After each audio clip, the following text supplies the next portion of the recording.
Hi folks, in today's video I'm going to be going over 6 different quest types that I think every game master should know in this video sponsored by Brass Dragon Bistro.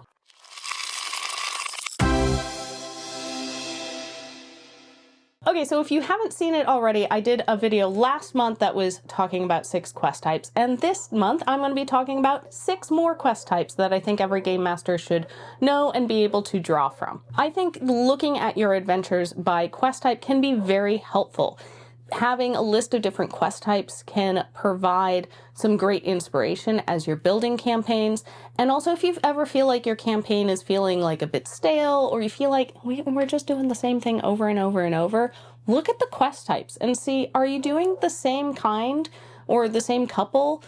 Throw in a different quest type. And by having this kind of structure that provides you with this great resource to kind of reflect back on what you've already done, but also to help you plan and add a little bit of variety. Okay, so the first quest that I'm going to go over is the escort quest. So this is where you need to escort an NPC from one place to another. You need to make sure that they stay safe and defend them from any defenses. You need to help them along their way. This adds a great layer of responsibility to the party. They're not just responsible for themselves, but they're responsible for this other person, or perhaps creature or item. I think the most high stakes is when it's an NPC. And it can also lead to a lot of tense moments because it's not just, oh, the party needs to be able to get out of some kind of combat or dangerous situation, but they also need to make sure that the individual that they're escorting also makes it out, and the individual they're escorting may not be able to really defend themselves. So if you decide to use this fetch quest, make sure that the NPC has a compelling reason for needing to make the journey, and also a compelling reason for why the party needs to help them escort them. My second one is similar to the fetch quest I went over in my previous video, and that is a delivery quest. So it's kind of like, instead of the fetching and bringing it back, you're taking it to somebody. This can be a great opportunity to provide a reason why players need to go to a different town. Perhaps you kind of feel like, we've exhausted what I want to do in this area. I need a reason to get my players from point A to point B. Give them a delivery quest. So they just need to take it to somebody in this new place, and now they're in a new place and they get to explore that. This can be as simple or as complicated as you want to be. You can add all sorts of different kinds of challenges along the way, or enemies they might come up against. But I think this is a very simplistic but very easy to customize quest type.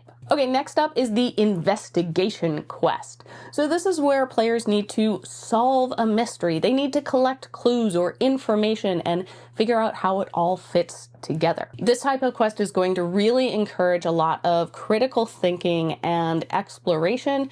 Great opportunity if you've got a lot of those more intellectually based characters, or just want an opportunity for some of those characters to have a moment to shine. Now, if you are going with this kind of quest, this can be very daunting for a game master because you need to provide the clues that the players need, but it's a balance of making it challenging and not too difficult, but also not too easy. So you may want to kind of have multiple opportunities for clues to pop up, or have a lifeline of perhaps an NPC that they can call or get their opinion on if they're really stuck on something. Because this can be the type of quest where perhaps the player characters would be able to solve it, but for whatever reason, the players are struggling with this quest. And now, a word from our sponsor. Adventurers and game masters, gather round. Ever wish your game nights had a touch more magic? Introducing the enchanting confections from Brass Dragon Bistro. Behold the cosmic caramels, crafted with the finest Assam tea and a blend of 5 singular spices. These treats promise to elevate your senses to new realms. Available in 2 flavors: Champion's Chai and Elven Espresso. These caramels pack otherworldly flavors into bite-sized packages, handmade with natural ingredients and packaged in biodegradable materials.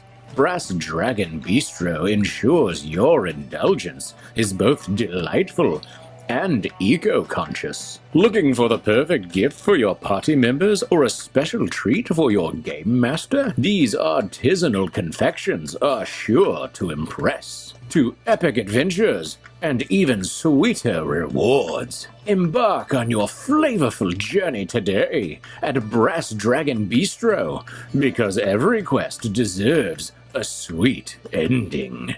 Next up, we have the survival quest. So the party needs to endure harsh conditions or escape a dangerous situation.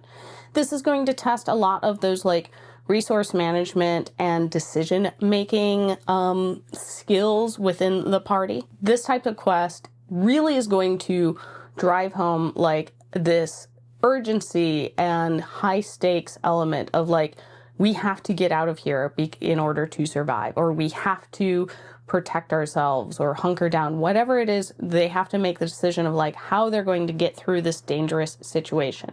And this can be, surviving nature. This can be surviving the environment. It can be surviving up against a dangerous creature.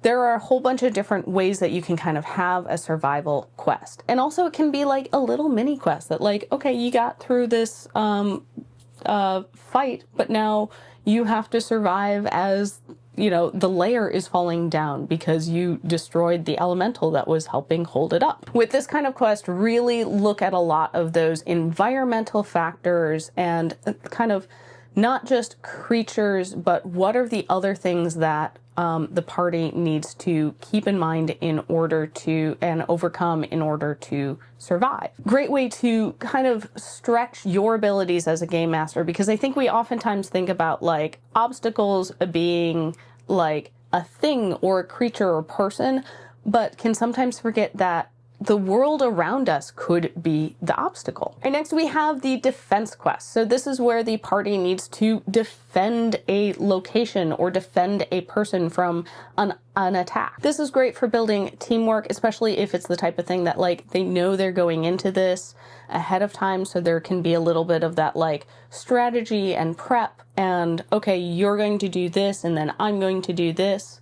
If you're deciding to use this kind of quest, I think utilizing this as an opportunity to kind of have waves of challenges or waves of enemies. This is really going to keep the pressure on. It's not just a one-off, okay, we defended it, but like, okay, there's this, different waves and different things and aspects that they're going to have to defend against. Perhaps if they're defending a location, it's not just, okay, everybody attacks at once, but okay, we have to deal with, there are archers. All right, now that the archers have fired, the militia has, the footmen have advanced up to the gates, and now we're dealing with that. Oh, they brought in siege weapons, so now we have to deal with trying to stop that from breaking down the wall or destroy it.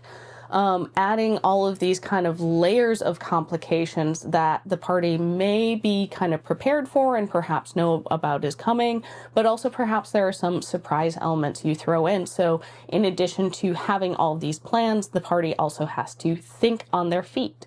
You can have kind of all of these different approaches to this kind of quest. And the final one that I want to talk about is the heist quest. I think this can be such a fun quest. The party needs to sneak in and steal something or achieve some level of infiltration. Like, Mission Impossible type. Very much this is another great team building. Lots of that problem solving and, okay, we're going in with a plan, but then also there are always going to be things that either don't go right or there are surprise elements that the party didn't know about, so they have to think on their feet. So as a game master, I like to, with especially a heist type quest, look at how do I think my players may solve this problem, but also realize that they're probably going to come up with ideas that I had no idea about. But if I'm prepared with perhaps 2 or 3 different approaches to getting a successful heist, then I'm going to kind of be prepared with enough things to react to what my players provide. Because I do think as a game master, when you are doing a heist quest, it is good to plan it with a mindset of there are going to be multiple paths to success here. And depending on what strengths the party decides to utilize or resources they use, they may go a different route than you necessarily are planning on. But that's also a lot of the fun of playing RPGs, is that we get to use our imaginations and come up with stuff that, you know, is a little bit out of the box, but so much fun. A big thanks to all of our patrons, especially Sean. If you enjoy our videos, please consider heading on over to patreon.com/rollforinitiative and check out the perks of being a patron.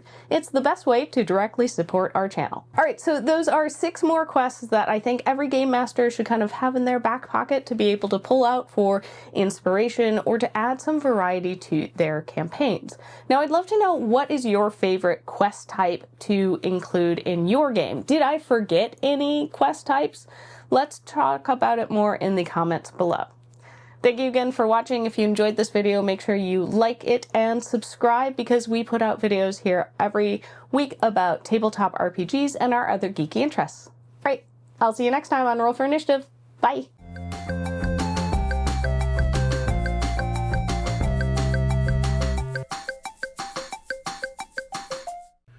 Bilbo Baggins.